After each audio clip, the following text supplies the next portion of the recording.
Bonjour à tous et bienvenue, vous regardez l'autre direct et aujourd'hui nous recevons Laurence Ballas, bonjour. Bonjour. Alors vous êtes conseillère municipale à Lyon du groupe UMP dans l'opposition et c'est vous généralement qui intervenez sur les débats budgétaires. Lundi dernier, la ville de Lyon a adopté le compte administratif et on a quand même l'impression que le climat est changeant à la ville de Lyon. Deux mandats avec des finances très saines et ce troisième mandat qui s'ouvre et qui ouvre peut-être une nouvelle page. Vous êtes inquiète vous pour les finances ? Je ne suis pas inquiète à proprement dit. Ce que je vois, c'est que les discours ont changé, mais dans la réalité, il n'y a pas encore grand-chose qui a changé. On a examiné le compte administratif 2014, on a constaté qu'il y avait encore eu une hausse des dépenses, plus 16 millions d'euros en 2014. On a voté, enfin, le budget 2015 a été présenté. Là aussi, les dépenses continuent à augmenter en valeur absolue, même si l'adjoint aux finances nous a dit qu'ils allaient faire 3,5 millions d'euros d'économies. Je rappelle que 3,5 millions d'économies, c'est 0,06% des dépenses de la ville. Donc, il a commencé à parler d'un plan marge de manœuvre. Je trouve que 0,06% d'économie, c'est un tout petit plan de marge de manœuvre et que dans les faits, on ne voit pas encore grand-chose changer dans la façon de travailler. On y viendra sur le plan marge de manœuvre. En attendant, ils ont quand même des alibis sérieux. Gérard Collomb et son adjoint aux finances Richard Braun baissent des dotations de l'État, oui, des rythmes scolaires. Oui, alors c'est des alibis. Votre critique est peut-être un peu facile, non ? Non, alors je rappellerai quand même que depuis la baisse des dotations de l'État, elle n'arrive pas subitement depuis mars 2014. Depuis 2010, on sait que les dotations ont d'abord été gelées et puis diminuent. Donc il y a déjà un certain temps que un certain nombre de dispositions auraient pu être prises. Et la réforme des rythmes scolaires, elle est responsable d'une partie de la hausse des dépenses de fonctionnement, mais 5 millions d'euros, c'est quand même beaucoup, mais ce n'est pas l'essentiel de l'évolution des dépenses de fonctionnement encore cette année. Ce sont des alibis un petit peu faciles, surtout que Gérard Collomb avait dit, justement, pris ces alibis pour dire j'augmente les impôts pour que contrecarrer cette baisse des dotations, et puis on s'aperçoit aujourd'hui que ça ne va peut-être pas suffire. Donc, est-ce qu'il a menti aux Lyonnais? Est-ce qu'il n'a pas bien évalué les choses? La question va se poser. La hausse des impôts, c'était pour garantir un budget d'investissement. Visiblement, ce budget d'investissement, on ne connaît pas encore la PPI qui sera connue, qui a été repoussé un certain nombre de fois. Donc, on espère, là, au mois de juin, enfin début juillet même, on a rajouté un conseil pour début juillet, on devrait savoir. Et a priori, l'investissement sera sanctuarisé. Ce qui veut dire que la hausse des impôts, la promesse qui était la contrepartie de cette hausse, elle va être tenue. Ça, vous ne pouvez pas dire autre chose. Oui, mais alors là, je m'élève aussi un peu contre ce dogme des investissements. Il faut préserver les investissements. C'est vrai que c'est important. On sait que l'investissement des collectivités locales est important pour le tissu économique local. Oui, parce que Richard Braun le justifie comme ça. Richard Braun a dit qu'il faut préserver Capital, il dit si on n'augmente pas les investissements, secteur du BTP. Alors c'est vrai que c'est très important. Mais moi, je pense qu'il faut, avant de parler d'investissement pur et dur, il faut investir, il faut réfléchir pourquoi on a besoin d'investir, quels sont les investissements les plus pertinents, et puis surtout, ça implique d'avoir réfléchi au niveau des dépenses de fonctionnement sur les priorités, un certain nombre de réformes qui sont à faire et qui n'ont pas été faites. Il n'y a pas que l'investissement dans le Richard Braun m'expliquait lundi, finalement finalement génère aussi des rentrées d'argent, puisqu'il y avait eu une baisse des rentrées sur les impôts locaux, parce qu'il y avait eu moins de logements neufs. Donc ça peut se comprendre. Alors la baisse des rentrées sur les impôts locaux, elle vient aussi de la politique du gouvernement socialiste et des lois de finances. Ils baissent les impôts, les socialistes? C'est la première fois que j'entends quelqu'un Non, mais je vous précise que les rentrées, pour la première fois depuis très longtemps, effectivement, l'évolution des bases physiques de la taxe d'habitation notamment a été bien plus faible que les autres années, en partie parce que le secteur du logement, de l'immobilier est mal en point, mais en partie aussi parce que le gouvernement socialiste a relevé le seuil d'entrée dans l'imposition d'un certain nombre de contribuables et automatiquement,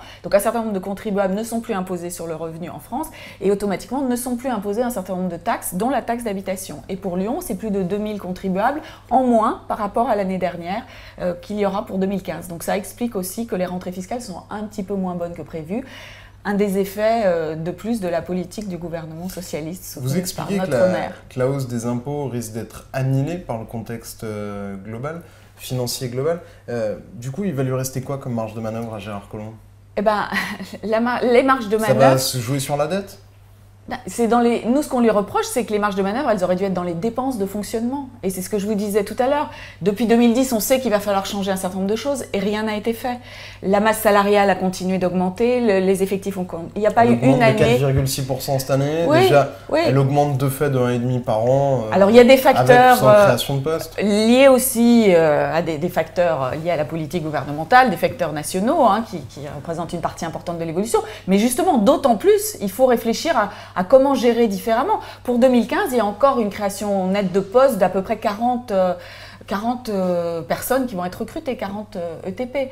Donc aujourd'hui, il y a 8000 personnes qui travaillent à la ville, plus de 7000 équivalents temps plein.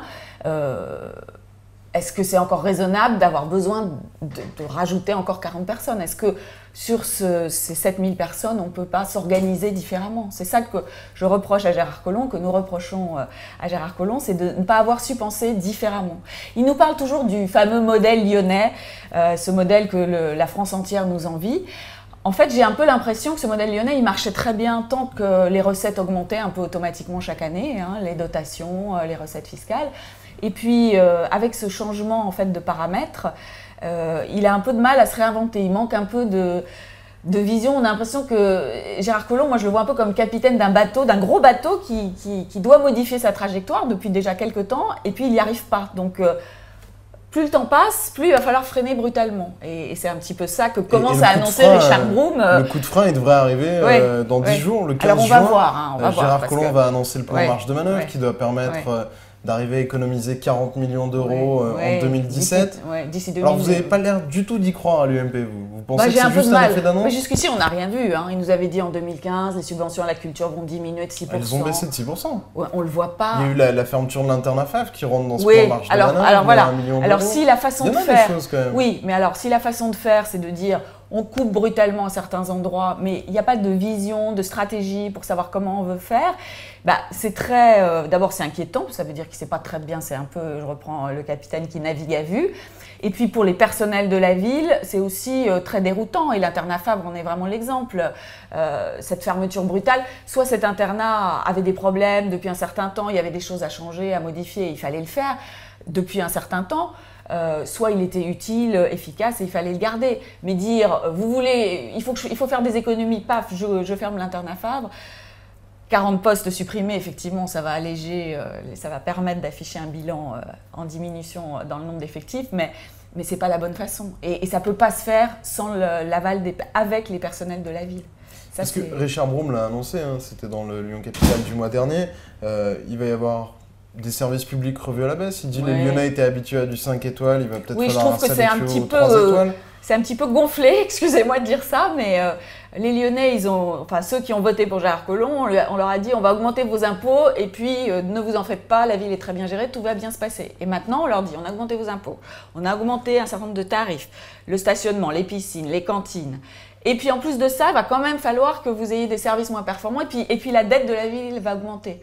Donc ça, je trouve que c'est un peu inquiétant quant à la gouvernance de Gérard Collomb. Ça veut dire qu'il y a quand même des choses qui vont être faites. Il y a des choses qui vont être faites, mais elles arrivent un peu tard et du coup, elles seront peut-être un peu plus brutales et c'est dommage. Sur l'endettement aussi, la ville de Lyon est actuellement dans un climat qui est plutôt sain. Oui, correct.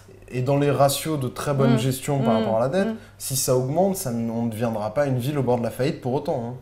Non, mais il faut changer de méthode. Encore une fois, la dette était correcte parce que jusqu'ici, les recettes augmentaient régulièrement et du coup, les dépenses pouvaient augmenter proportionnellement. Ce n'est plus le cas. Donc, il faut vraiment une nouvelle stratégie et ça, on la demande depuis longtemps à Gérard Collomb, que ce soit à la ville ou à la métropole, parce qu'en fait, là aussi, le sujet de la métropole, on n'a pas le temps d'en parler, mais toutes les questions de mutualisation avec la métropole... n'a pas été sanctuarisé, l'investissement va être Non, mais à la métropole, on est dans le flou, oui, mais on n'a pas eu de PPI non plus, et ça fait des mois qu'on demande au maire, au président de la métropole de nous expliquer quelles vont être les relations avec les communes, quels services vont être mutualisés, comment ça va se passer.